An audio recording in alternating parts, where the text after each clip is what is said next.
On this special live edition of the Worldly Podcast, this one goes out to the one and only Windham Rotunda, a.k.a. Bray Wyatt. And we're going to got all stories and a lot of stuff to tell you on his behalf on this live stream edition of the World Elite Podcast. We're here. So what does it mean to be a raging Cajun? Southwest Louisiana, wreck your face, man. Still don't get it in, I'ma let you know. All you gotta do is come and join the show.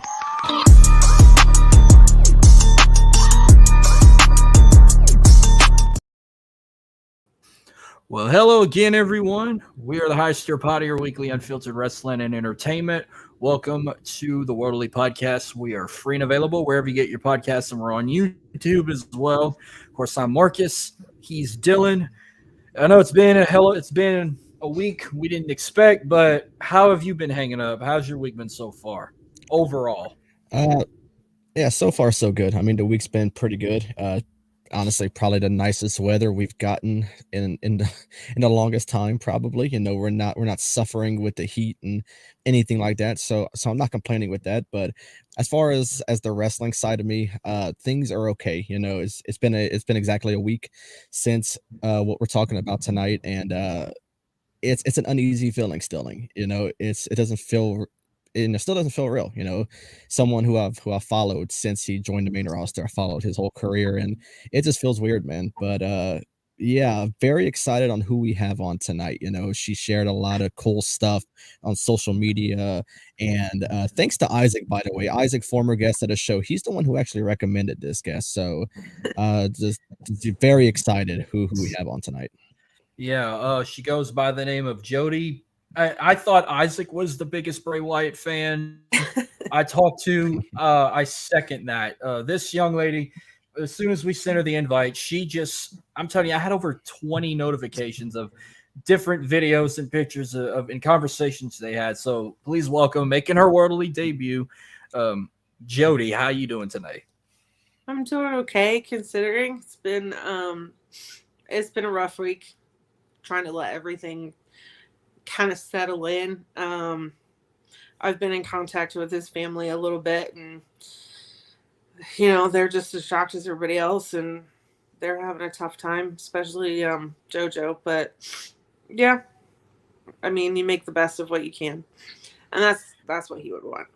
He wouldn't want everybody to be upset and mourning him. He would want people to be celebrating him.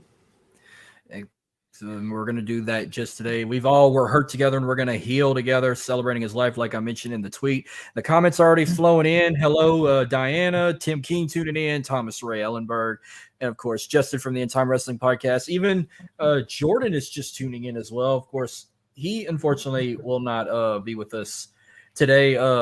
Is he still not feeling well?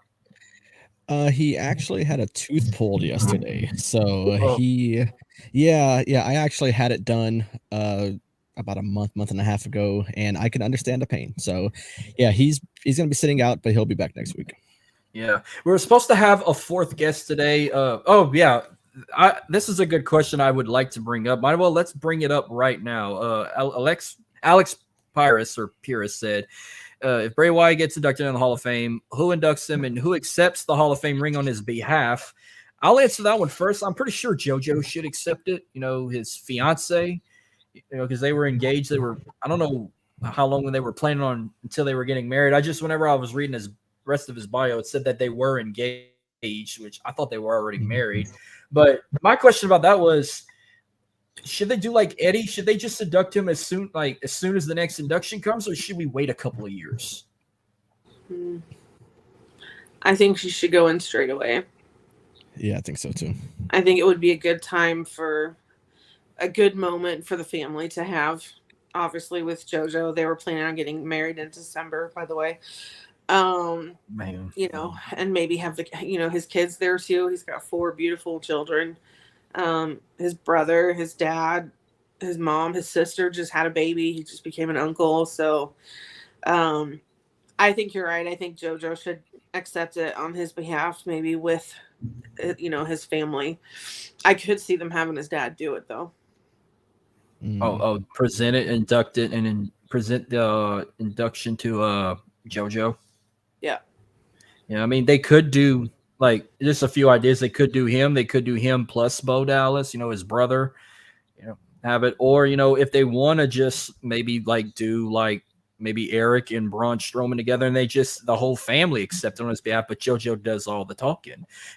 There's many different ways you can do it. There's different ways posthumous inductees have done it, where a whole family will accept it, or just one intermediate member would accept it. I mean, there's many different options, but no need to kind of debate about it now. Let's wait until that moment actually comes, and then one day we can all get together and say who would be the best to induct him or even accept his behalf.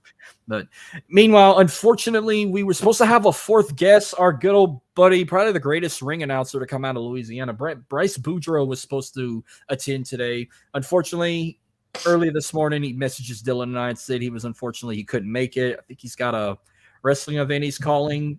He was getting prepared for, but he did have a video he wanted to share on Bray Wyatt's behalf. So, Dylan, whenever you're ready, man, go ahead and play the clip.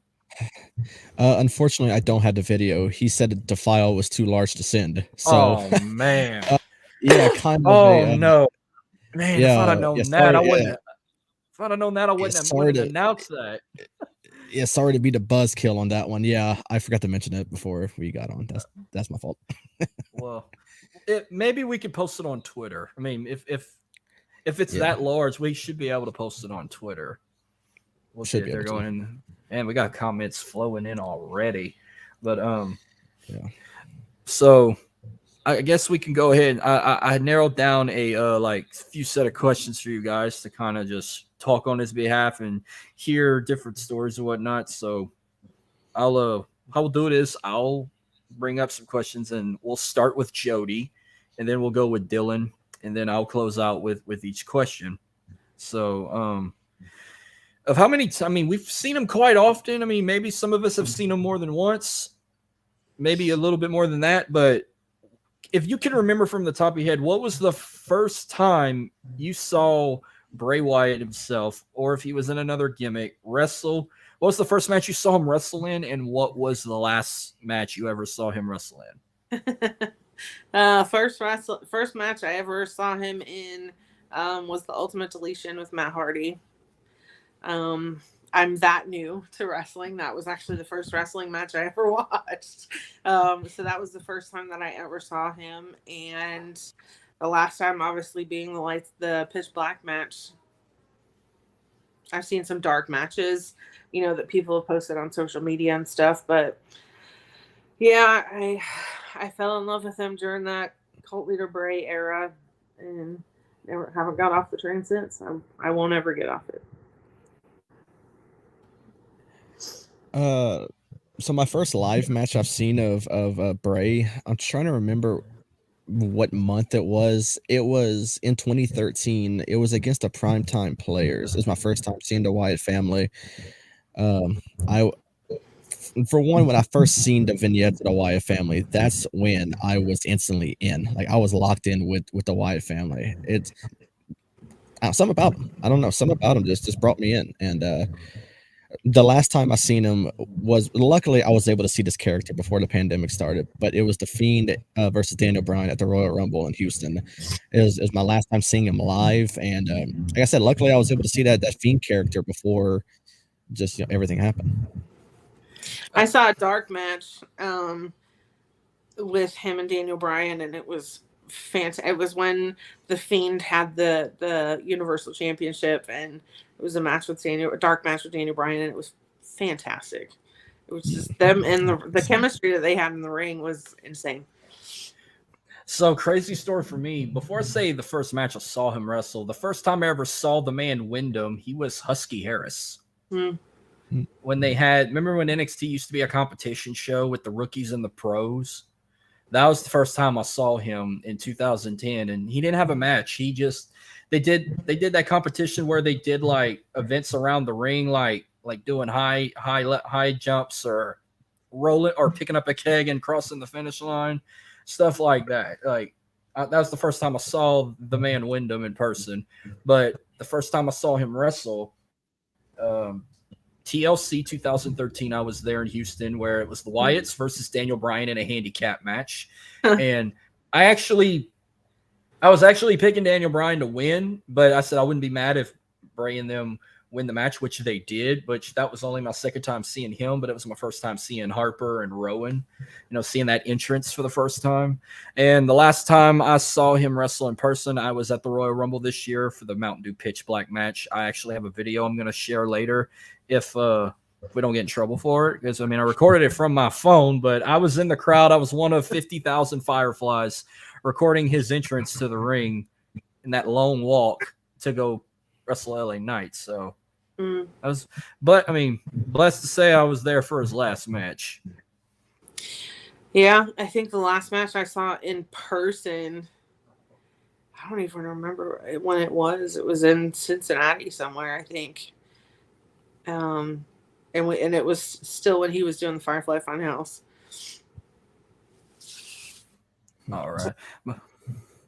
Probably could be one of the most debatable conversations here. Let's talk about some of his rivals. Like, I've looked up I clicked on different links to see what different lists show if things were different. But in your mind, tell me, we'll go from 5 to 1. Let's let's discuss like his top 5 rivals in your opinion. We'll start with number 5. We'll go around. We'll start with Jody.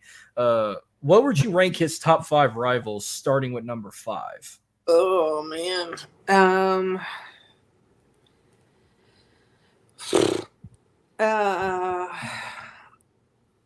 trying to think of. I've got like my top 3, but I really enjoyed the feud that he had with the New Day, when the Wyatt family had a feud with the New Day. Okay. When they were doing those outdoor vignettes in the swamp, and I just thought that was really neat and different. Obviously, I didn't see it at the time. I went back and watched it, but I thought that was a really neat way to do it. I enjoyed those kind of cinematic style matches. What about if I'm correct, didn't I think it was Big E, didn't one of them try to imitate him? Like they had like a long gray beard, one of them hold like a mini lantern, like LA Knight did when he came out. Like I think it was Big E that did it. I think it was Big E too. Which it was pretty funny. All right, Dylan, who would you have at number 5 for his top 5 rivals? Number 5, I put Braun Strowman. I love the work they did during the pandemic. You know, because he was still that Firefly Funhouse / Fiend character, but it was the one time he brought back the Eater of Worlds gimmick. Just for a little bit, he brought it back in like these little video segments he was doing. So for some reason, I just love the work they did during the pandemic. I wish we could have saw it, during like the crowd era. But yeah, it was cool to see.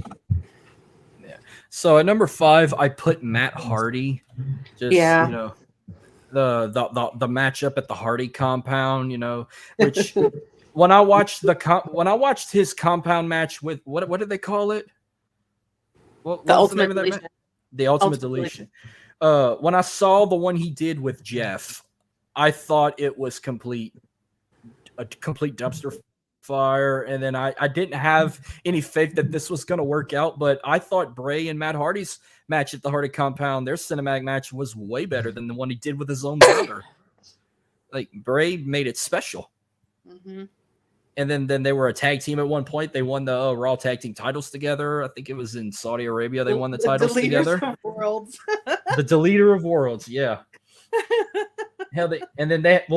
Before even all that, I remember they had a match together at the Elimination Chamber, the last pay-per-view before WrestleMania in New Orleans. I think Matt Hardy won that match. I didn't even go back and watch that match, but I think he beat Bray Wyatt. I don't remember. But I enjoyed all that. And then they were teamed together. Bray came back at WrestleMania, helped Matt Hardy win the Andre the Giant Memorial Battle Royal. So we were there for that moment. But I was like, man, it'd have been a lot better if he was in the match and even won it. Because I still believe he never really got that true WrestleMania moment, even though he did win that Firefly Funhouse match against Cena. Like, just imagine if the pandemic wouldn't have happened, we'd have got the Fiend and Cena in front of that crowd. You think they'd have gave him his moment, or you think Cena would have one-upped him again? I think they would have given him his moment. I think that was the plan from the beginning. But obviously, when the pandemic came out, they had to kind of readjust things. And I know both of them had a lot of fun filming that match. I think Cena actually said recently it's one of his favorite matches he's ever done. I know it was a lot of fun for them because they just got to be silly and, him impersonating Hulk Hogan. And I mean, it was epic. That will go down as that match is one of a kind. All right. Okay. What you got for number 4 for his top 5? I'm going to go with Roman Reigns. They have so much history. Obviously, the start of Roman's tribal chief reign was the belt that Bray lost because he pinned Braun Strowman.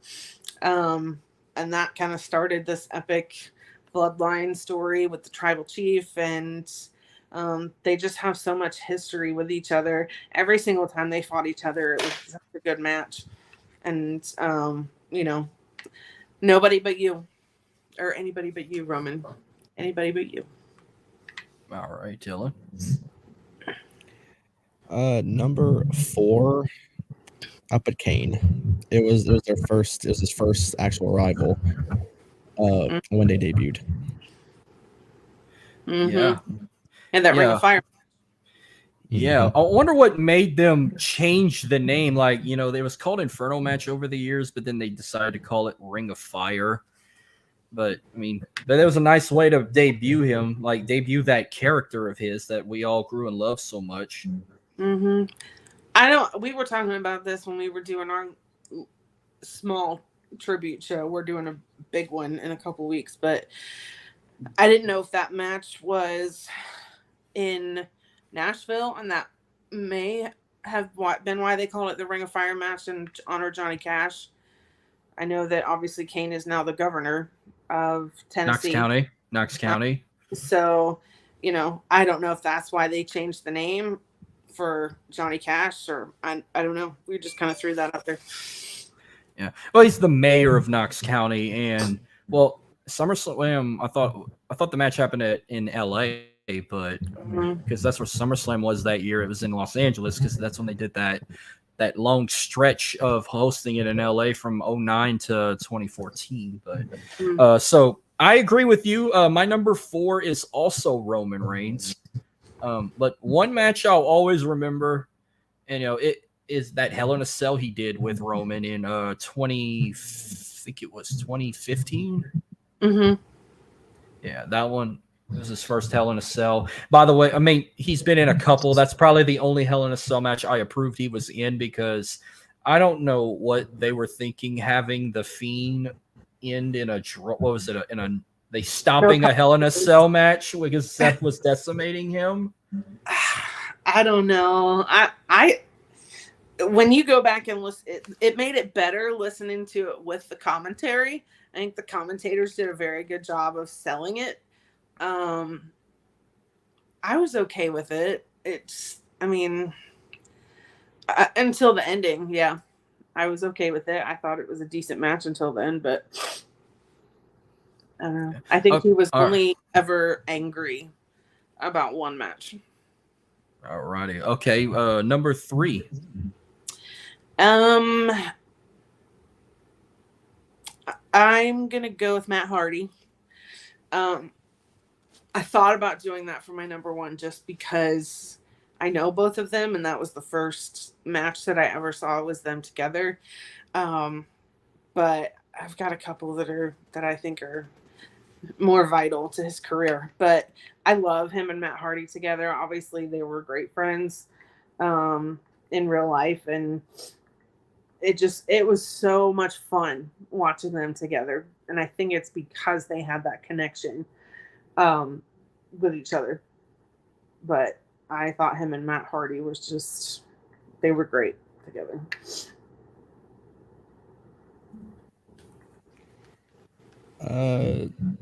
Number 3, I got John Cena. Just wish you would have won the match at Mania 30. Yeah. So my number 3, I put that it's one name that a lot of people put at number 1 or maybe number 2. Number 3, I put Daniel Bryan. Especially around the time where he's like so over with the crowd, and before WrestleMania, they tried to get him to join the Wyatts, and I'll never forget that scene where like he's standing next to Bray in that rocking chair, and he's like in some coveralls, kind of like Rowan, and then he kept hollering like lies, and that led to him to an amazing match at the Royal Rumble that Bray Wyatt did get over Daniel Bryan. Like that was probably the match of the night, kicking off that 2014 Royal Rumble, because I was stuck between that and the championship match with Cena and Orton. But I was like, man, I think Bray and Daniel Bryan killed it. Like that was definitely the match of the night. Yeah. Alrighty, number 2. Number 2. Hey, Kayla. I went with Daniel Bryan. How you doing, Kayla? I love those people turning on people's stories. I think it makes for just such good storytelling. And Bray was an amazing storyteller. But I loved that strap match that he had with Daniel Bryan was poetry. I loved it. They're another pair that they have really good ring chemistry. And I did see a dark match of that live, which was fun to see. But that strap match solidified all of their feuds for me. Yeah. Well, both the Rumble matches were good, but yeah, you said their strap match was good, which it was. I was talking about the one in 2014, like before he main evented WrestleMania and started the Yes movement just skyrocketed. Mm-hmm. Alrighty, Dylan, what you got for number 2? Number 2, I got Daniel Bryan. All right, there you go. Number 2, I got John Cena. Oh, it's a good one. It's a good one, but all their matches were so good. I mean, I'll even throw in the Firefly Funhouse, even though at first I did not like it, but like going back and watch, that's probably the only piece of Pandemic Mania I went back and rewatched, and I was like, you know what, it was actually entertaining. Like, I don't know what I was thinking 3 years ago. I guess I was just like the whole world. I was just upset about the way the world was going, and Mania had to be in a warehouse and not in front of thousands of people in Tampa. Like, I just didn't care for it, but I'm like, just give Bray his moment. But I had floor seats to that WrestleMania. Oh, did you ever get your money back? Yes. Okay, yes. That's but nice. We had floor seats to that WrestleMania. My husband has now had tickets to WrestleMania twice and has not been able to go to either one. Oh my gosh. Floor seats. And we had meet and greet passes because he never got to meet Bray. We had meet and greet passes for Roman and Bray. Wow. And that WrestleMania, and it just all that happened. Well, did he at least get to meet Roman or no? Nope. Wow. See, I didn't meet him, but I was at a house show where I was sitting front row, and when he walked past the barricade, I just had my hand out, and when he used to come out through the crowd, I had my fist out, and he fist bumped me when he passed me on the camera. And then when the match was over, I had my hand out over the barricade, and he high-fived me with his glove. So like, I've got to touch Roman twice in one night. We've been that close to him before. The first wrestling event I ever went to, we splurged and got ringside seats. And there was one point, it was a match between Roman and Drew McIntyre, and Roman ended up in my lap. Wow! So you caught the tribal chief. In the barricades, and I was sitting right there, and he about ended up in my lap. I was like, okay. Wow! So you caught the tribal chief. Yep. Yeah. Well, I mean, the match I'm gonna save for Cena, that was one of my favorites, but I will say his match at WrestleMania 30 we were there for. Great match, even though Bray should have won that match. A creepy moment where the steel cage match from Extreme Rules, where they had the little boys singing, he's got the whole world in his hands in that devilish voice.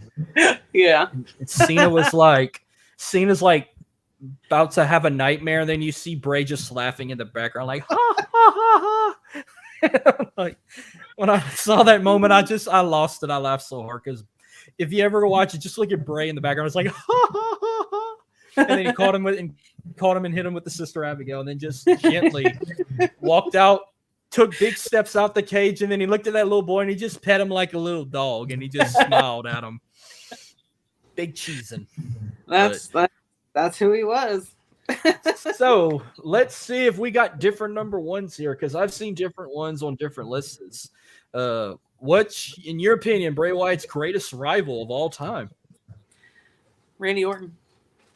Ooh. It has to be. Dylan. It has to be. You can't pick any. Yeah, Cena was great. Roman was great. Daniel Bryan was great. But, Cena burned Sister Abigail. That was such a monumental moment. And those feelings that Bray had during they were real. He said he really did feel like he was losing something. So that was just such an epic feud. And then he had one again, with the Fiend, and that's when Alexa kind of came into things. And Yeah, and then we got to see, with the exception of that WrestleMania match when the Fiend disappeared. I get it. I know what story they were trying to tell, but the fact that the Fiend, I don't think the Fiend should have lost that match. But yeah, when we got to see the Burn Fiend come up from out of the ring, underneath the ring, and yeah, Randy, it has to be Randy. They've just had amazing feuds. And coincidentally, they were really good friends as well. And the video that Randy posted after, it was a few days after he passed away, that he couldn't even really talk. That out of all of them has been the one that really got me. You know, I was upset, you know, with Seth's video. I have not been able to watch the 30-minute video of it. People. Oh, me either. I can't. But I want to. I do too, but I can't. But Randy's video, like, ooh, that shot you in the heart. Well, I didn't know nothing about it until Samantha Irvin posted her video singing, and I was like, I want to watch these. So you said Randy Orton, Dylan. Mm-hmm. It's an obvious no-brainer. I mean, it's got to be Randy Orton. So that's a sweep across the board because I also said Randy Orton. Now that was an unusual having him as a part of the Wyatts. I mean, yeah, him and Bray winning the tag titles together was fun. Just I just couldn't see Randy Orton dressed like them or even come out to them. Like, just let him come out solo. And then, you know, they had that, huh? That was my 5-year-old. Oh, hello.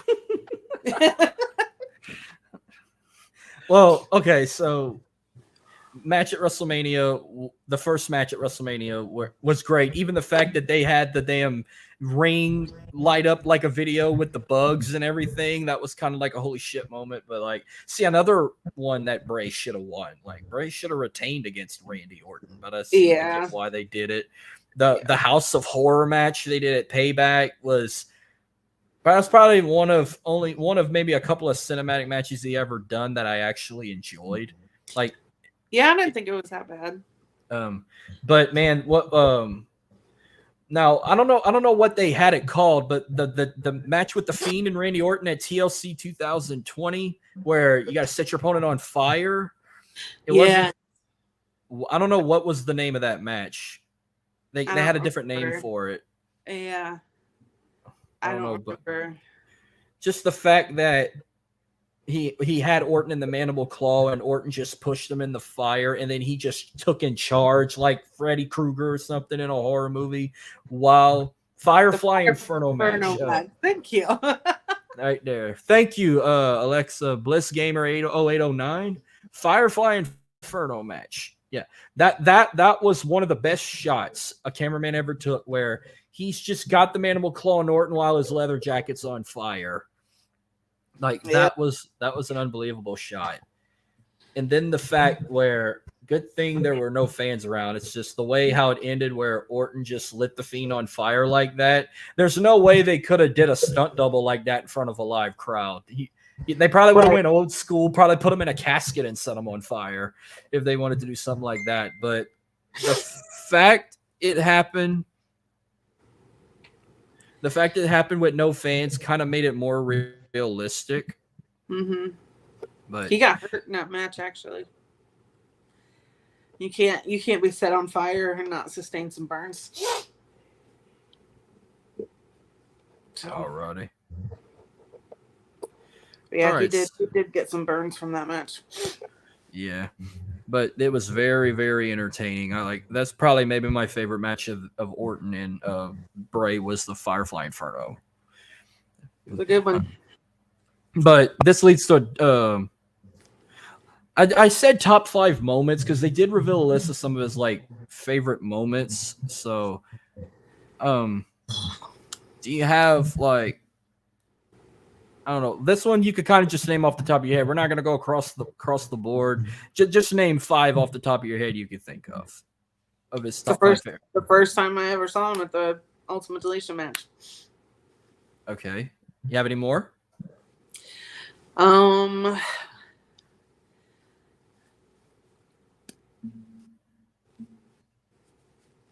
I mean, my number one is it's got to be his return at Extreme Rules.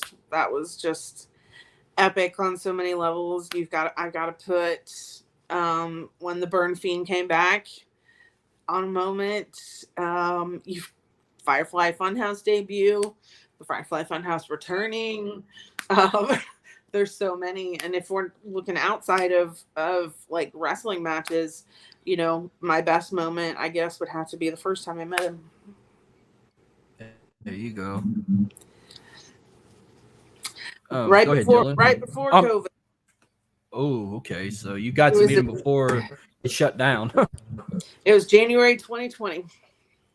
All right, Dylan. Share your top 5 favorite moments of Bray. All right, so my number 5 is probably the last moment I really remember of him, and that was like that sort of passing of that torch from the Undertaker, like how he whispered in his ear. It kind of reminded me of like a passing of the torch. Yeah. Number 4 was the vignettes, like the QR codes leading up to the White Rabbit return. I love that. Mm-hmm. Number 3 was the debut of the Fiend, like, and not when we first saw him like against Finn, but it was that first time he revealed it. Uh-huh. Number 2 was obviously the main roster debut against Kane when the whole Wyatt family debuted. Mm-hmm. And number 1 is when he won the world title at Elimination Chamber and AJ Styles. Yeah, that was my number 1 when he won the WWE title again in the Elimination Chamber. Because, like, nobody expected that. Well, I thought Cena was going to retain, but whenever Cena got eliminated, and then I'm like, okay, do I want Bray to win the title or AJ? And then when it came down to them two, I'm like, you know what? Fuck AJ for now. Let Bray win it. And I love AJ Styles. I was just like, just let Bray have this one. And we got it. So unexpected. I remember I blew up people's phones. I'm like, I know he's from Florida, but Louisiana stand up because he loves Louisiana. He always loved being in our backyard in Lafayette or even in New Orleans. Oh, Brett's tuning in. So because he loves it down here. And supposedly, I don't know if it's true, like the whole Eater of Worlds character where he's like in the swamp and everything. They were saying that his character was based out of Louisiana. I don't know if that's true or not. I thought it was maybe based out of Florida because that's where he's originally from. Yeah, a lot of it did come from Louisiana just because, you know, his very first promo with NXT with Eli Cottonwood or FCW with Eli Cottonwood was talking about how he's from Lafayette, Louisiana. So I think he took his inspirations from a lot of different places. Awesome. Good. He put Lafayette on them, put a little love for them. I'll put his return, because I was just waiting for it. And even though that I said the pay-per-view was good, but I hated the fight pit match. The fight pit match sucked. But the way it ended, where you just have like a chopped and screwed version of he's got the whole world. Then you see the Firefly characters come to life. And then you see like an abandoned Firefly Funhouse. Then you see a TV pop up. And then you see like Uncle Howdy. And then you see the door. The second longest entrant behind Roman Reigns. Like the door just opens on its own, which they say it's a tribute to Brody with the blue light. Yes. And then you slowly see him come out and they're going crazy, but he has like that, it's like a demon mask, or they call it the Uncle Howdy mask, which he's not Uncle Howdy. I always said it was Bo Dallas. But when as soon as he took it off and you see his face, you see the bull nose ring, like that crowd erupted. Yeah. And when he did,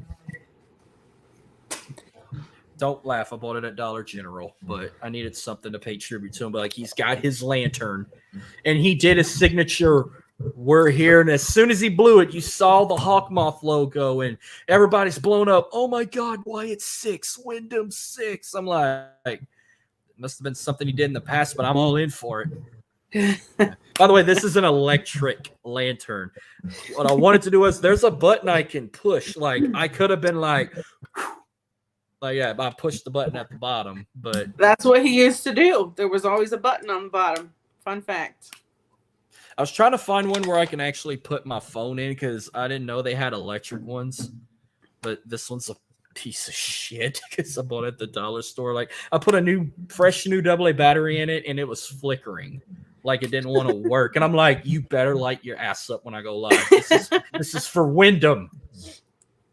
But I think I hit it perfect. As soon as I did the intro popped up, that's what I was doing. I timed it. I practiced that 5 times last night and until I got it right. Click as soon as I gasp for air. You click, and as soon as the blow goes, and the intro popped up, and I practiced it 5 times last night. What else? I said only 2. I said when he won the WWE title, the return last year.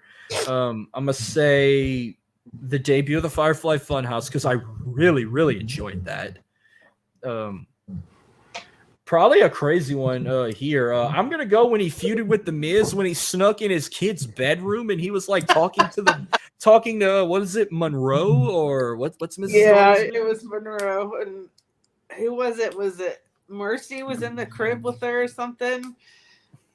And Maurice was like, "Oh my God, he's in the house. He's in our kid's room," and like a horror movie, and it was awesome. And last, I'll put that one where, like, you know, he's singing, he's got the whole world in his hands, and you got the drones with the sheet mask surrounding John Cena, and they're all singing it to him, and they're all like tilting their heads, and he's just sitting there in his rocking chair, like just laughing, big cheesing, like cool moment. That was tough, his return to Extreme Rules, because I knew that he'd been re-signed like 4 months, like it was probably in July. I knew that he'd been re-signed. I just didn't know when he was going to come back. So I was really like, oh my gosh, is it this week? Is it this pay-per-view? Like, oh my gosh, hurry up. That was a rough few months. Yeah. All right. So this one would kind of be a hard one, but I said if you have more than one, I said let's do no more than 2. Do you have a favorite match or 2 of Bray Wyatt? I mean, me personally, I'd go with the Firefly Funhouse match just because it was you will never, ever have another match like that, ever. It was one of a kind. It was beautiful. It was creative. You know, I loved that cinematic. I loved that it took Cena through all the different points in his career. I love that they had fun shooting it. Yeah, there will never be another match like that, ever. It was just one of a kind. Okay. So I'll put the Shield and the Wyatt family from Elimination Chamber 2014. That was a good one. Yeah, that was definitely a good one. But so I put 2. I put one of my favorites that he won that I really enjoyed, and I put one of my favorites that he lost. So my favorite one that he won that I went back and watched late last night, it was pretty hardcore, and I loved it. His TLC match with Dean Ambrose at TLC. That one was fun to watch. Go back and rewatch. And one of my favorites that he lost, I'm gonna say that I think it was a last man standing match with John Cena at Payback in 2014. Huh. I think it was last man standing. It was either like it wasn't an I Quit match. I think it was last man standing. So it was the one he did with Cena in Chicago, and then the Usos got involved and helped Cena be victorious. So here could be. I'm pretty sure he's got a lot of them, but this one I figure would be a tricky one. What's one of Bray's funniest moments that always had you laughing? Does it have to be like one that's on TV? You know, for your sake, no. If it's something you personally saw, feel free to share. Okay, so I was in Ohio, and I was going to a concert, and the singer was my favorite singer. And my friend Brittany, he was also doing a meet and greet in New Jersey that same day. And I had bought tickets to the concert before I found out about the meet and greet. Otherwise, I would have been there. So my friend Brittany goes to this meet and greet in New Jersey, and she calls me that morning, and she goes, "Hey, Bray wants to talk to you." And she hands him the phone, and he goes, "Jody, yeah, where are you? In Ohio? Why are you in Ohio instead of here? I miss you. I thought for sure you'd be here. I'm going to a concert." And he goes, "Did I get leapfrogged by Caleb Johnson?"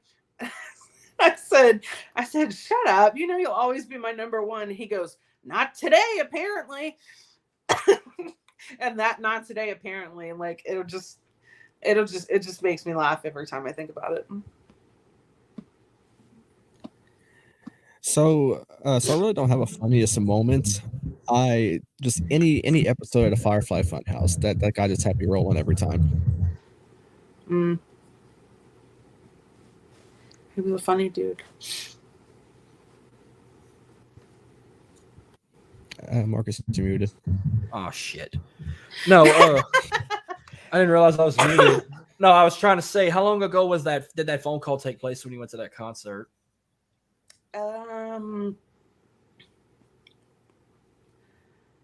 long ago was that? 2021? Yeah, it was a couple years ago. Yeah. Well, one of my funniest Bray moments. It was 2022. So it was last year. Okay. Well, one of my funniest moments of Bray happened in the Firefly Funhouse. It was the one where he had the workout clothes on. He's just like a strut, and he got those like MC Hammer pants on. He's got the tank top on, and he's got the band, like looking like he's about to start working. I'm like, this is hilarious. And then the little skits, like look like a '90s music video. Like, and then the Fiend popped up every so often. The second Muscle Man one that he did, where he was outside, and it was his feud with Braun Strowman, and he ran away from that pig. Like, I will never ever stop laughing at that moment, just because it was just funny. Like, well, why is there a pig in the backyard? Why are you running away from it? I'm confused. Well, the Alexa Bliss gamer put that he was chasing a pig. She put that was his funniest moment, her funniest moment of him. I'm gonna have to go find that on YouTube. I need a good laugh. So funny. It was so funny. Now, this one you have three options. So, when it comes to his favorite theme song, he had, the one by Mark Crozer, Broken Out of Love. Then you had that awesome version from Code Orange. And then you had his new theme, Shatter. Out of all three of those, which one's your most favorite theme of Bray? The original. You can't beat it. Obviously, that was the theme that he had when I first found him. So I'm going to gravitate to that one. I liked the other ones, but you can't beat the original. Okay. Yeah. I mean, for one, it's got to be the original. I mean, the original is always the best. It's always hard to top the original. So you can't do it. The original's a classic, but it's like when the Fiend debuted, and I'm thinking, oh, what kind of song is he going to have? He had a hard rocker version of it, and it's like a female singing it. And I'm like, holy shit, it sounds so much better with the lyric. I mean, Mark Crozer's great. We saw him perform it at WrestleMania. But I was like, this version is awesome. And it even sounded better. Like, another moment I liked, like when the Fiend came back and challenged Orton to WrestleMania, where he pointed at the WrestleMania sign and the whole Thunderdome just went in flames. Yep. It went perfect with that theme. And then you had Alexa Bliss in the ring with him when it happened. But they changed the name. Like that version from Code Orange, they called Let Me In, where Mark Crozer's It's Broken Out of Love. I was right. That was June 2022 when we had that phone call. Okay. But I don't know why Apple Music banned the song or whatever. Like, it's not available in this area, you could say. Like, I have to listen to it on YouTube. Like, I can listen to the Mark Kroger version, and I have Shatter on my phone. But the Fiend Let Me In, I have to go on YouTube to listen to it, and it's bullshit. Even if you I think I have it on mine because I bought it. I didn't buy it. I had Apple. I've had Apple Music. Yeah, I've also bought it. So it's the same thing they did with what song they did it with, or album I should say, for Lil Boosie. They did it with one of his albums. They took all the explicit. Super bad. Yeah, because I bought Set It Off whenever I had an iPod and I went buy it. So now I go on Apple Music and now it's still there for me. Well, I know they did that with Super Bad and I was pissed off, but the album with Set It Off, that's goddamn what that album's called. The album with Set It Off, they took every explicit is Badass. Yeah, that's the name of the album. And for that version, every explicit one came off. So you have to go, if you bought it, then you can just go to your playlist and find it. But they took the entire explicit version off. So now to Set It Off, if you didn't buy it, it's all beeped out now. Dude, I'm just imagining you and Jordan riding in a car, just singing the shit out of that song. Just, you want to talk shit? You want to run your mouth? We got some gangsters for your motherfucking house. We gonna set this.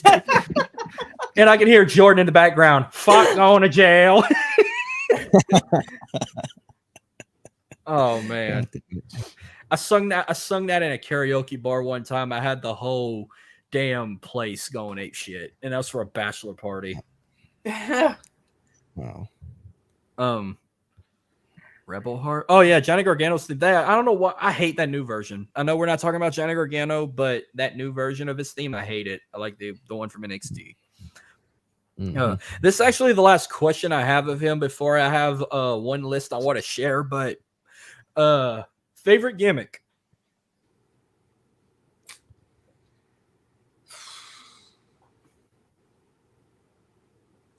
Cult leader Bray. Mm-hmm. Yeah. Which one? The cult leader Bray. Okay. Well, I guess it was Eater of Worlds Bray around that time too.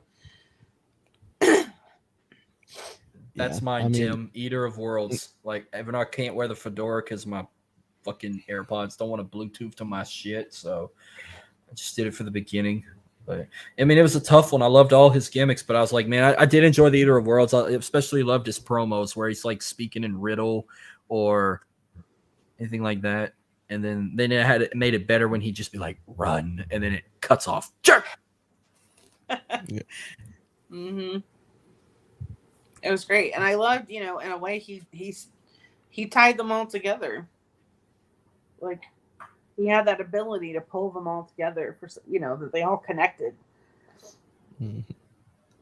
Yeah. So this is one last thing I wanted to share before we close out. I came across a list like the day after his passing. WWE revealed his top 7 greatest entrances of all time.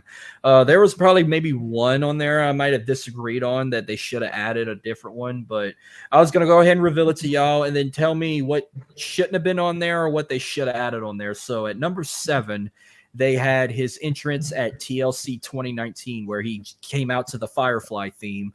He come out with the red sweater and the khaki pants, and he had the blue Universal Championship around his waist, and he's just coming out acting like Blippy, like, "Oh, hello, everyone. How are you?"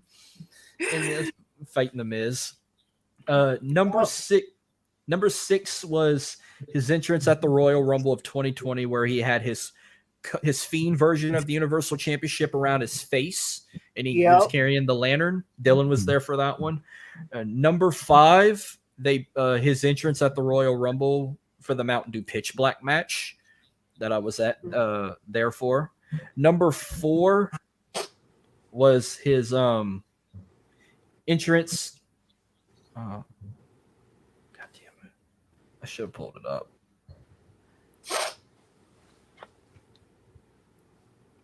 Oh, number 4 was his entrance at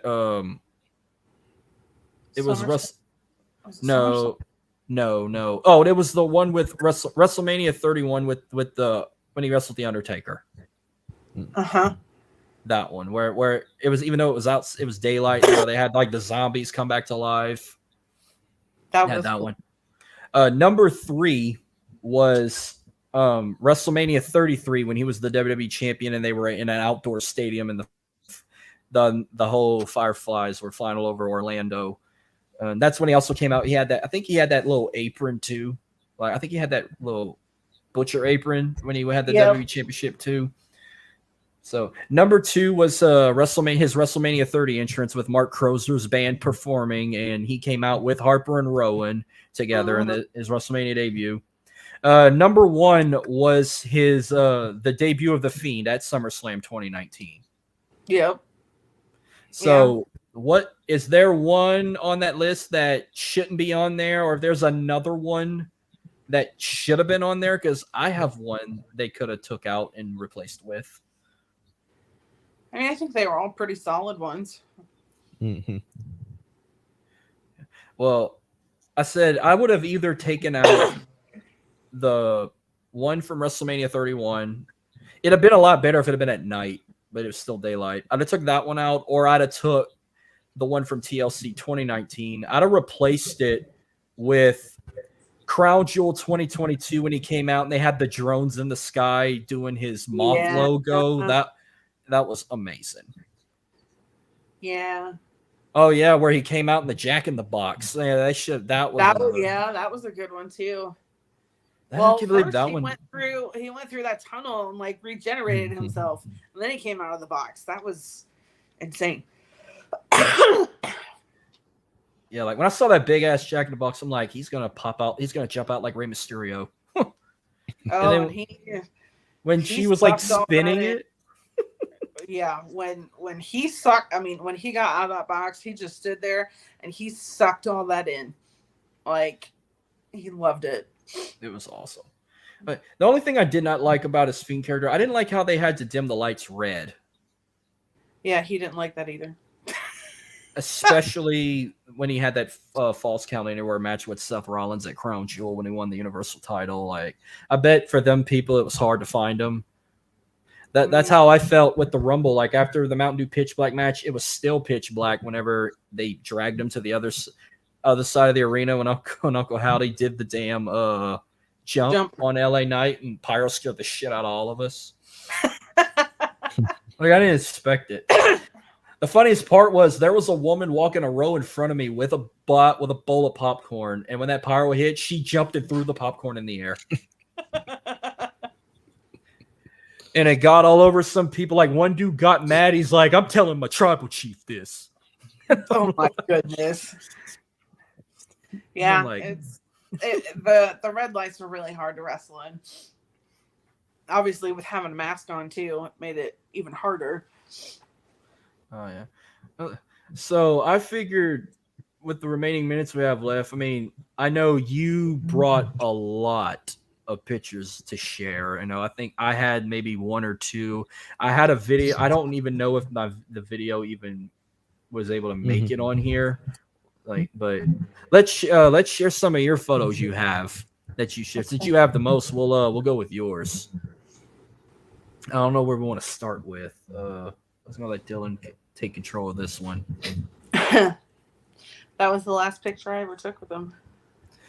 This was it. It looked like it's in a mall. It's in Toledo. That was in Toledo, Ohio. And that is the first time I ever met him in January 2020 outside of the venue for SmackDown in Evansville, Indiana. I love that one. Okay, funny story. There's another funny story. So, obviously, with having a show about Bray Wyatt, and, we have a lot of fans that will go meet him too. So the next day after this meet and greet, I had posted this on Twitter and I had sent it to him. So the next day, one of our regular listeners went to meet him in Michigan. He was doing another meet and greet the next day in Michigan. And he sent me a message afterwards and he goes, "I have the funniest story to tell you." And I was like, okay. He said, when I got up there, and I was talking to him, I asked him for the Jody treatment. And he tried to lick me on my face. And I was like, he didn't lick me on the face. And he goes, no, but then he made a joke. He was like, yeah, it looked like I was kissing her head in that picture, but he wasn't. He was actually whispering something in my ear when I first got up there and handed my admission ticket. He just pulled me in like that. And he said, you didn't have to pay for all of this. Like you guys, and I was with my friend Brittany at the time. He's like, you guys could have just shown up and I'd sign anything for you guys. Like, it feels weird signing stuff for you. Like, I'd do anything for you guys. you know. This picture came out so perfect in black and white whenever you did your announcement. And are you originally from Ohio or I another live state? in Indianapolis, Indiana. Okay. That was at the end of that meet and greet. I ran back up to him and gave him a hug and asked if I could take like an actual selfie with him. So that is me and my friend Brittany. Another funny story behind these tattoos. So this was at a meet and greet in Albany, New York. And it was the third time that I had met Bray. And it was the first time that me and Brittany had met in person. She's from Pennsylvania. And everybody along the way has always kind of called us the Windham sisters. You know, because we both knew him. You know, he loved both of us. He talked to both of us regularly. We're both friends with his family. So I was like, we need to get that tattooed. The first time that we ever meet, like, we need to do it. And we went to one tattoo shop who said they could get us in. And at this period, it was like in March, and there was a massive snowstorm that had hit Albany like the day before. So there was snow everywhere. So we got to this one place, and they said, "Oh, we can't fit both of you in right now." So we called another place that, you know, on the maps, it didn't look like it was that far away. And he was like, "Yeah, I can get you in." I was like, "Okay, we're just gonna walk down there because we didn't want to take another Lyft or an Uber to get when it was only like a mile down the road." So we literally walked a mile in the snow to this other tattoo shop to get these tattoos done. And yeah, so that'll always be a memory that we literally walked a mile in the snow to get those tattoos. So this one, Bray actually has that same tattoo in that same spot. It says "Fear is a liar." Mm-hmm.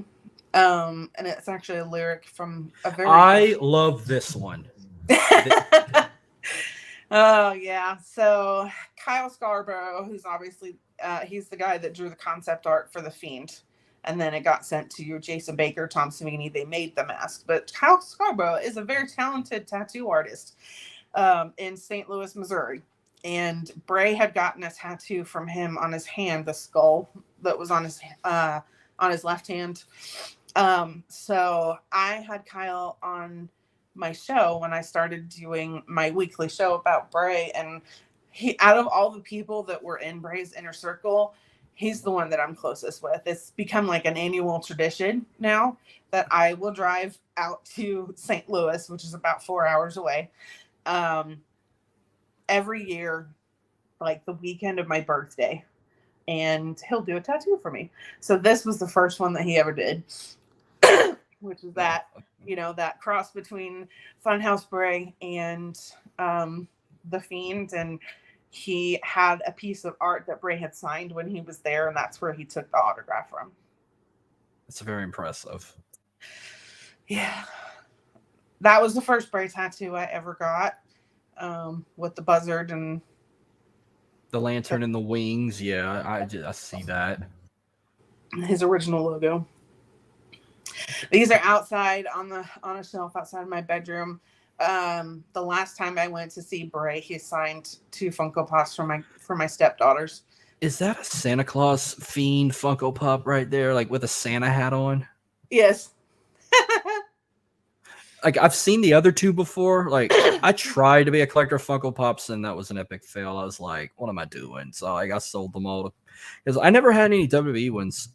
Okay, you have to explain this one here. This one kind of touched me when you sent it. He really loved the fans. I mean, there was nothing more special to him outside of his family. I mean, he cared so much. And, you know, I sent him messages like that quite a bit because he couldn't do anything on social media without the internet exploding. So that was kind of a running joke between us that you just love breaking the internet. And, you know, he just responded that particular time and said, I don't care about the internet, which he doesn't. He hated social media. You know, just you guys. And, you know, he really, really did care about the fans. He was always for the fans. You know, that kind of explains because he doesn't really get on Twitter a lot. Like, he never really tweeted much because I He never followed really him. tweeted much, but he saw everything. Even And if I you mean that. even if you mentioned him, so he probably saw all the He love I saw gave him, but he probably everything. he never, unfortunately, he never liked or retweeted any of my stuff. But hey, if he saw it, that's good enough for me. He saw everything because I asked him about that once. Because he had mentioned something that like I had said on Twitter like 6 months prior to that, and he had mentioned it, and I'm like, how the hell do you remember that? And he goes, because I see everything. So this one is special because this is the only, I think, the only signed poster of this that's ever been signed. Because when this was that last meet and greet that I had with him, he signed this for my son Logan. And when he opened it and he goes, nobody's ever asked me to sign this before. And I'm like, really? Because that doesn't make any sense, because it's great. It's a perfect thing for you to sign. And he just stood there and stared at it for a good 2 minutes and then actually forgot to sign it. I had to go back as I was like starting to walk away. And that's when I got the selfie picture. I'm like, oh, you forgot to sign that poster for Logan. And he was like, oh yeah, I'm sorry. It just really distracted me because I've never signed one of these before. And I made a joke that, you know, me and C Wrestling spent hours on the telephone trying to decipher this. And, you know, that just made him laugh. And he's like, you know, that's kind of the point for you guys to dig into things. But yeah, he stared at that for a good 2 minutes. Just, that's my son Logan. He adores Bray. That's my my youngest stepdaughter Harper. She's 10, and she wore that to school. Oh, I love the fedora there. I couldn't get him to take that off for days after Bray passed away. Was that one of his actual fedoras he gave you, or that's just one you bought online? That's just one we bought. I would love to buy one that had like the little logo on the side of the banner. It had the little logo on the side. It was hard to see, but yeah, he always had a great sense of humor. He was always laughing about something. He was always really positive. I remember him apologizing to people for him being sweaty at a meet and greet once. And I'm like, they don't care. Like, we don't care that you're sweating. It doesn't matter. Was he sweating because he was nervous, or just they didn't have the air conditioner running? It was warm in that. Ooh, okay. In that, it was in like a big, massive gymnasium. And there was an indie wrestling company that was doing a show there that night. And that night I actually got to meet Matt. I had talked to Matt a lot. But then Matt and Jeff were doing a meet and greet before the wrestling event because they were in it. And I got to meet Matt for the first time that night. And I said, I met your friend this morning. And he goes, oh yeah, how was he? I was like, the usual, happy. You know, he was always so positive about everything. He very rarely ever got angry. Okay. And things didn't bother him. He was always that happy-go-lucky, optimistic person. Nothing bothered him. I'm sure it did. I mean, deep down, I'm sure things did bother him, but you would never know. All right. Dylan, do you have any pictures you want to share of Bray that you have on here? So I only loaded one. I'm ashamed because I thought I had more, and because I took pictures at WrestleMania 30, took it at 32 when he had that confrontation with The Rock. Took a few more, but the only ones I seem to have found was the Fiend at Aurora. That's a great one. Yeah, we had great seats, but we were like more. It was a Minute Maid Park at the Astro Stadium, so we were on like the third baseline, so a little further from the ring. So I had to snap a good one when they showed it on the big old Tron they had over there. Mm-hmm. Yeah, on El Torito, that's what they named their Titantron. They have El Torito and El Torino. That's the name of that Titantron. Because I'm an Astros fan. Okay. Yeah. That's well, picture, unfortunately, I thought I had more pictures of him myself. self. But see, back in the day, I wish back in the day when I had Snapchat, you could save your memories, because I couldn't tell you how many times I saw that entrance and everyone's got the cell phones lit up and I videoed it on Snapchat, but you couldn't save it in your like memories. Because the first time I've witnessed that, it was an unforgettable experience. Like, I've witnessed it back-to-back nights as well, but never had a privilege of taking shots or anything. Because one of the SmackDowns I went to, like, I was literally probably like 20 feet away from the ring. I could have had the nerve to pull out my phone and take a clear shot of Bray Wyatt right there in the ring with Harper and Rowan, but I never did that. I regret it. I've taken plenty of pictures of Seth Rollins that night and Roman Reigns. This is back in 2014, and I big regret not doing one of Bray Wyatt or even the Wyatt family. So the only memories I have were from earlier this year. So I said I was at the Royal Rumble. I finally got it checked off a bucket list. I went to the Royal Rumble in San Antonio, and I was there for a match that no one really appreciated, but the Mountain Dew Pitch Black match. I took this shot right here. I took like a blimp shot. This was kind of how the scene looked in person. Cool. It looks like you're in a disco.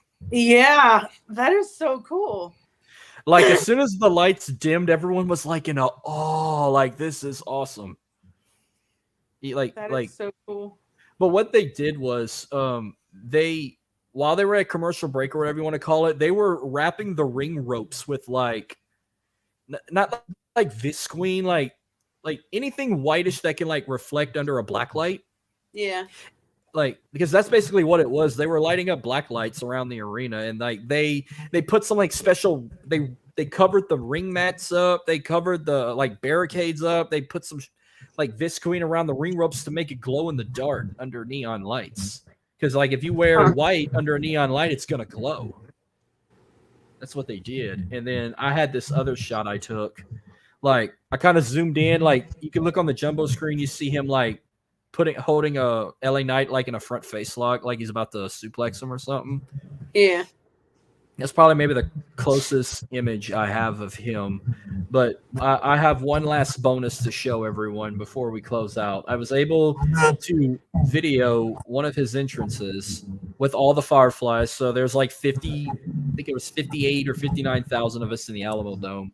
When he come out to Shatter, and this was like his last PLE entrance he ever had, because we didn't get to see him at WrestleMania or nothing like that.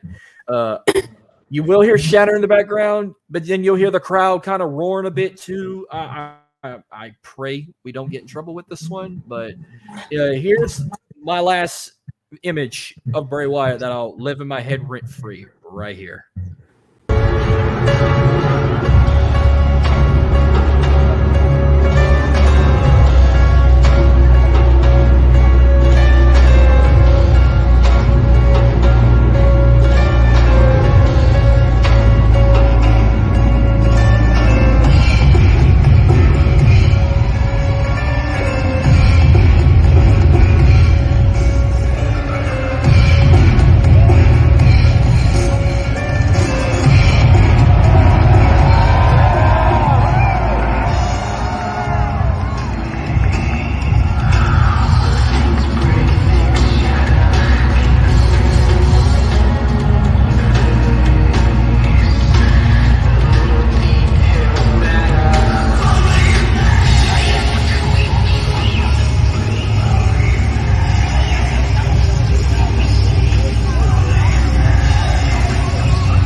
Like that last shot of him, like when I saw the screen popped him back up, and that's what you saw at home. I mainly focused on that till the camera went black. So when I saw the screens went black, I figured they were doing like a blimp shot, like with that camera with the boom arm, just showing the Fireflies in the crowd and whatnot. Every time they went black, I figured that's what they were doing. They were showing that like camera on the boom arm, just like flying away or shooting the crowd. or shooting his entrance from like a different angle and shooting back. That's all I kept thinking.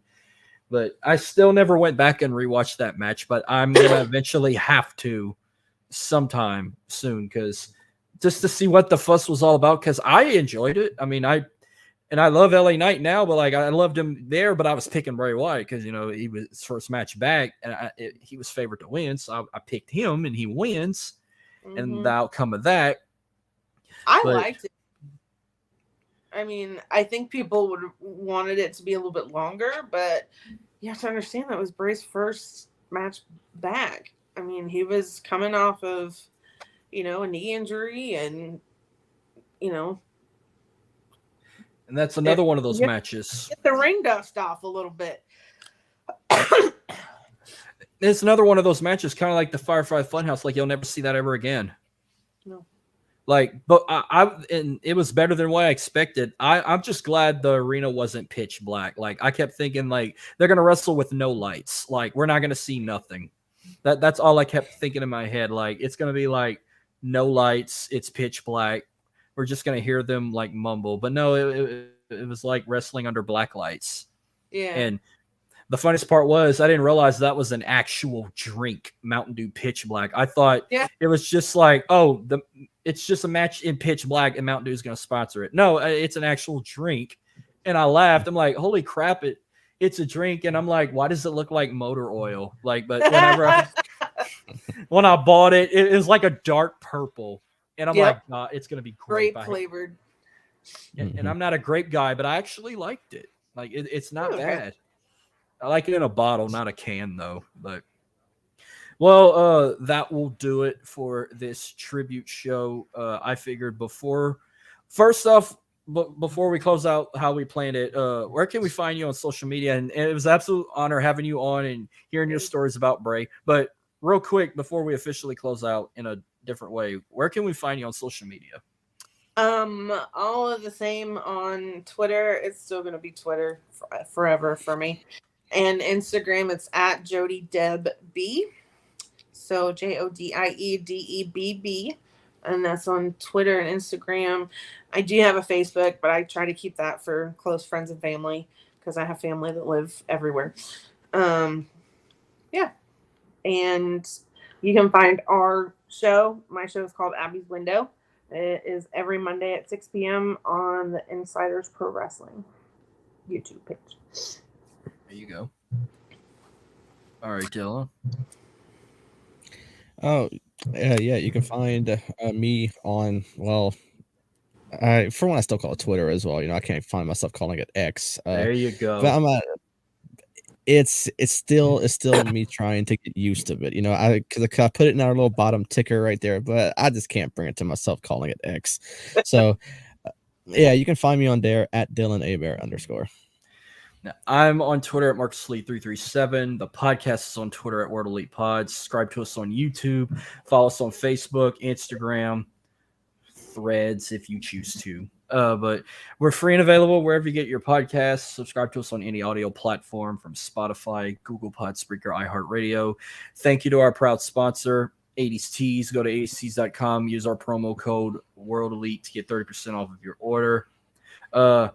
I have one little announcement I want to make before we close out, but get your wallets out, get that money ready, because we finally, it's been a while since we said this, but we once again have merchandise, folks. We have updated our merchandise. I mean, we still have some old school stuff on the other websites. If you want our like old school logo and the purple and gold, feel free. But like, if you want to update, like you want the new logo, like we got brand new t-shirts with the new logo on it. Get it in black, blue, whites, gray.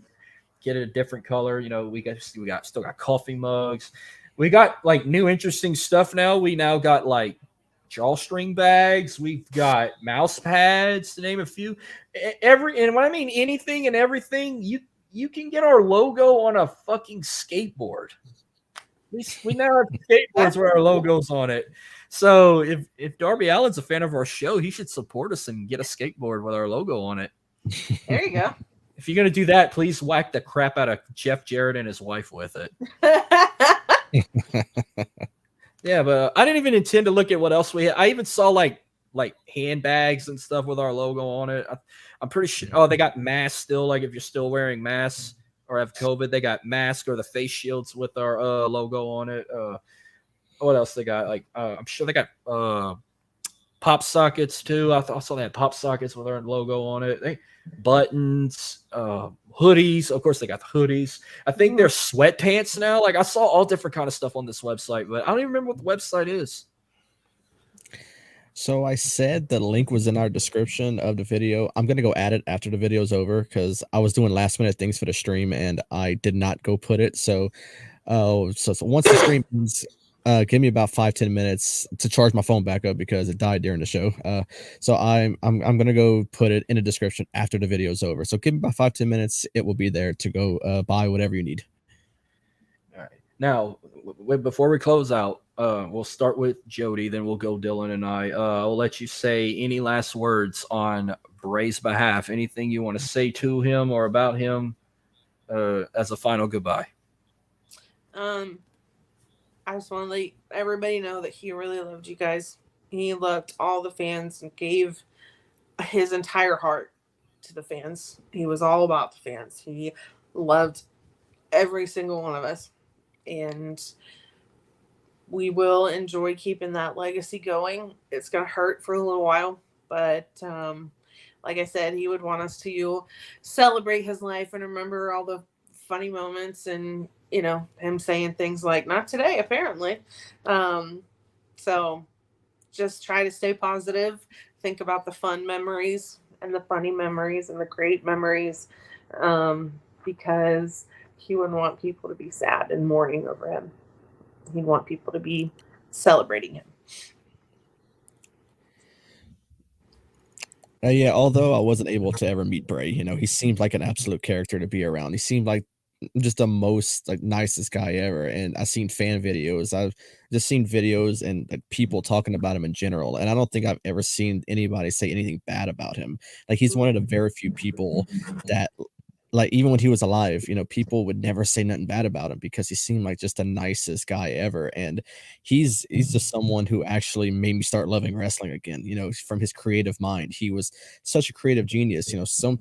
So many people say that about him. He was such a genius when it came to a creative role. And just from all the characters you're seeing on the screen right now, this guy absolutely did it. And he's just someone who really brought my love of wrestling back because I stopped watching back in late 2008.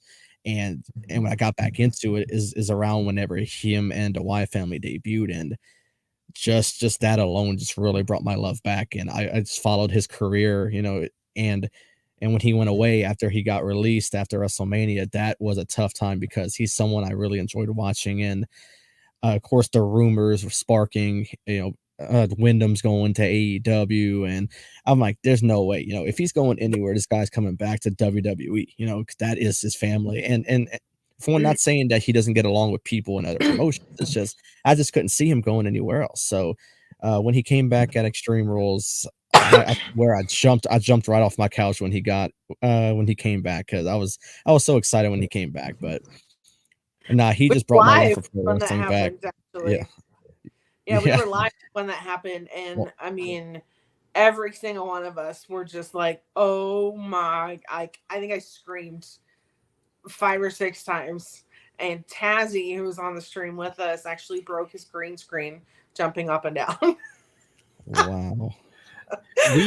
We even did a live stream when he got released. I remember we did one. We did one of those breaking alert episodes. We don't really do breaking alerts anymore, but we did one when he got released, and we kind of did something similar to this. We shared some of our favorite memories of him because we didn't know if he was going to come back at the time. But Wyndham was very special and unique in his own way. He was so creative. He was a mastermind. He was very beloved, like Dylan said. He was one of a few people I've never heard anybody say bad about. I always compared him to Eddie Guerrero because when we lost Eddie, it's like the whole world stood still. I'm gonna have to check that out. But it was really funny. he was like on that same level of being loved by everyone like Eddie. Like when we lost Eddie, it's like the whole world stood still and we were just saddened for a long time. And when I got the word about him passing, it was like 2005 all over again for me. And it was just hard to take. You know, we were getting ready to play a football game even though we were under a rain delay for 2 hours. And during those 2 hours of rain delay, I'm just reading tweets on my phone or reading posts on Instagram, like trying to take this in that this is real and it's not a hoax. Because usually when I get something like this, I'm like, it's a hoax, it's not real. And then when Triple H posted the tweet and Sean Ross sat, I started asking questions like why him? Thought it was another reason why, but thank God it wasn't that. Because, you know, I know he was going through a lot too. I'm sure he was still hurting after losing Brody, but he's no longer hurting anymore. He's in a better place now, and his legacy will live forever. His legacy forever lives in his family, lives in JoJo, lives in his kids, it lives in his father IRS, it lives in his brother Bo Dallas, it lives in guys like Braun Strowman and guys like Eric Redbeard, you know, who are very close to him. And the love he's gotten, not just from the fans, but in the wrestlers in WWE, but the love and Impact, the love in AEW. Mm-hmm. Impact, Impact, AEW, they all did something. It was unbelievable. But and when it comes to a wrestling death, you know, I usually never really cry or break down. Like, yeah, when Terry Funk passed, you know, it was one of the many times when I hear a wrestler dies, I'm like, oh, that sucks. Sorry about that. Like, that's how I was like with Terry Funk, or with deaths like Jay Briscoe or the Iron Sheik. I'm like, what the fuck? This Bray was only the second wrestling death I ever cried or teared up. I have never seen my husband that destroyed ever. No, but I hope I never have to see him like that again. And he still can't watch those videos either, because the second we start watching that stuff, both of us just start breaking down in tears again. The first person, when I saw it, I thought it was a hoax too. So I've gotten pretty close to JoJo's mom. So she was the first person that I messaged, and I'm like, please tell me it's not true. And she confirmed that it was, and said that, you know, it just feels like a nightmare. But that little girl, his youngest, Irie, and I told him this so many times, like, she is his clone. Absolute clone. Her personality, the way she looks, she's his clone. So I feel like we have a piece of him, because she is just like her daddy. Maybe it didn't hit me as hard until I was on the ride home from the game, you know, because like I'm not playing on my phone no more. I'm driving, you know, I'm kind of reliving some of his moments in my head, like good moments and funny moments and bad moments. And I don't know why, but I'm listening to a radio station. I'm listening to a rock station from Texas that is in our area, Big Dog 106. And on the ride home, thinking of Bray, they play My Immortal by Evanescence, and that was it for me. No. That was it for me. I bet. Because that's one of those songs, like, the first time I ever heard that song, I heard it at a funeral, like 20 years ago. And still, it's one of them sad songs, and every time I think of a death, that either that song comes in my head and I start tearing up, or a country song that I called Go Rest High on That Mountain by Vince Gill. And I was in a debate where I almost asked Dylan this. When I created the post on Instagram, I like to add music. I was stuck either adding My Immortal by Evanescence or Go Rest High by Vince Gill. I ended up using Go Rest High. I said, if I use My Immortal, I'm going to fucking break down looking at it. That's how hard that song, that's how touching that song can get, especially if you lost someone you love. Because it's her voice. Her voice is outstanding, and she just, you know, I'm an Evanescence guy too. So, but Windham, he's going to be missed. He will forever be loved. His legacy will live forever in his family, and you know, there's a time that come if he does go in the Hall of Fame, he truly deserved it. And it's gonna be hard the next few months. Not thinking about him or thinking about what it would have been like if he did make that epic return that he was supposed to have. That we'll never see now, but like even still today, it's 18 years with Eddie. I still like get torn down that Eddie's gone. What career would have been like with him? It's the same with Bray. Mm-hmm. A very short list. He's on a very short list of guys that I have never said a bad thing about. I've always loved, even as a heel. I loved him more as a heel than a babyface. He was partly a babyface. He was just a babyface in our minds. But yeah, we love, and he will be missed. I'll always forever cherish, and God bless having Peacock. I can go back and relive all his memories like I do with Eddie. So, well, I think that will do it for tonight. Again, Jody, it was an absolute honor having you, hearing your stories and how close you were with him, and get to share that, because I don't think we would have had anybody else to talk to that knew him like you did. Thank you. Wow. I will share his wonderfulness with everybody all the time. Yeah.